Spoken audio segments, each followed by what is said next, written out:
Ada orang kayak begini ya, 2023 bagi saya tahun yang sial kok. Kenapa?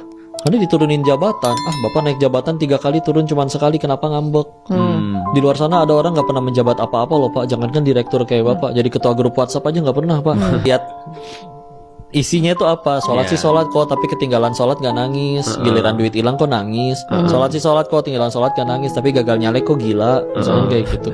Jadi makanya mau diisinya pakai apa nih dalamnya? Karena kalau misalkan diisinya masih apapun selain Allah tuh capek sekali ngambek. Makanya kalaupun ada satu doa yang pasti Allah minta jodoh belum tentu dikabul. Minta harta belum tentu dikabul. Karena Allah tahu kamu kaya, kalau kaya tuh ngaco. Jadi ada yang gak dikasih yang pasti Allah kabul. Minta hidayah.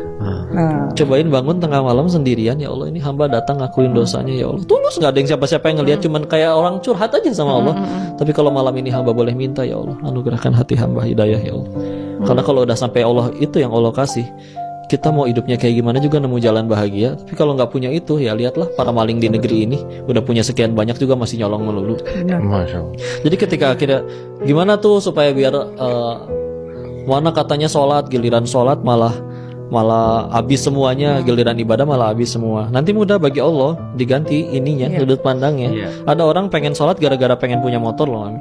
Begitu akhirnya dia udah punya duit, mudah bagi Allah untuk dibikin, aku dekatin dia dengan cara dikasih keinginan. Begitu dia sudah mendekat gara-gara keinginan itu, mudah bagiku mencabut keinginan itu dari hatinya. Dan dia sudah kenapa ya di Thailand itu aku sudah di titik sudah punya semuanya tapi tidak bahagia.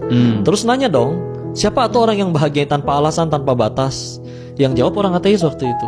Itu cuma orang suci kali yang dekat sama Tuhannya. Tapi dulu siapa tuh yang mereka maksud? Oh, nabi-nabi kali ya. Karena di sekolah Katolik juga dulu ada nabi-nabi. Juga nabi pahala banyak, dosa tersucikan, bersih, maksum. Tapi kok ujiannya parah banget gitu. Dan mereka nggak ada yang pundung, nggak ada yang ngambek, nggak ada yang berubah jadi jahat. Masa ujian nabi gini-gini amat, saya tuh nabi tahu ya Allah. Nggak ada yang kayak gitu. Tetap aja lempang jadi baik. Apa berarti yang minta kejar? Karena itu dia, bahagianya sudah bukan mana yang aku suka, tapi yang Allah suka.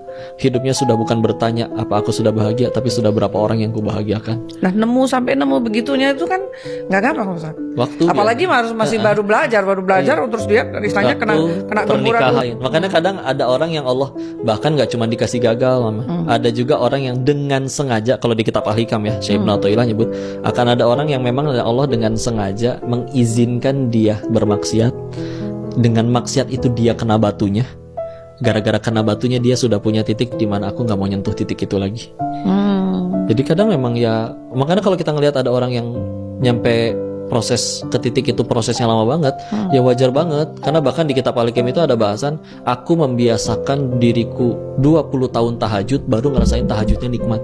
Maka kalau misalkan hijrahnya aja belum 20 tahun, baru 3 bulan, ya wajar dong kalau merasa berat. Kalau Felix mualafnya belum 20 tahun misalkan, ya wajar dong kalau masih ngerasa berat. Karena mereka tuh adalah orang-orang yang ngejar Allahnya tuh sudah sepanjang itu dan sejauh itu. Tapi kan balik lagi, Ko Felix pernah bilang, dikutip dari hadis Nabi, bahwa amalan kita itu dinilai tergantung akhirnya. Nggak peduli kita berjuangnya mau 80 tahun, tapi kalau di akhir ditutup dengan La ilaha illallah, sudah happy ending, selesai. Hidayah itu